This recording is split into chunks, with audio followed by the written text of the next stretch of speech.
Hello guys, it's me again, Boy Zero, yung mahal mo, Ronnie. Mark Beats. Mark Beats. Batang pasaway at lahat sasabay. Batang pasaway. So ngayon guys, update live guys.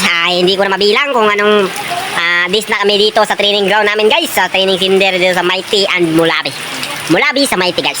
Dito sa Mayti, Mulabi, Purok Kasaba, Barangay Dalaon. So ngayon guys, ginagawa po natin guys ay nangangapi tayo guys. Nangangapi tayo guys kasi sobrang ginaw dito guys kasi umuulan pa guys. Yan guys, ilalagay ko muna itong baso ko guys kasi papakita ko sa inyo kung paano ito dumadagtong yung ulan. So pangalawang ulan pa lang yan guys. Nung dumating kami dito guys, pangalawang ulan kami nakaranas guys. Yan guys, ang ganda pa naman ng panahon guys pero umuulan talaga guys, ano? Eto tayo guys. Balik-balik lang buhay guys. Magkakape pag sa hapon kasi maginaw.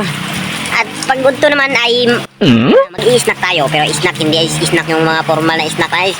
Yun kasi yung snack namin dito guys is cold water lang at saka lemon guys. Ito pa lang ang dorm namin guys, hindi pa nakakakita ng dorm guys. Eto guys, may mga tao guys. At saka merong nagpapautog dito guys. Yan guys, nagkanta ng bawal na gamot guys. Nagtitingin-tinginan siya na bawal na movie.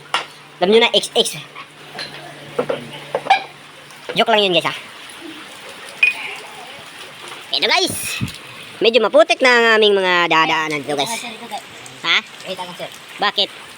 Mana na ba siya? Susama ka, gwapo, kay pangitaon ka? Mana na ba siya? Kabuang, yun mo na, Gons. Bahala, ikam tos po ah. Ano masasabi mo, Gons? So, atong training ron, wala ko kabalo o kasabot, kay kauliyaw na kay kukuno. Oh, kauli-ono na siya guys.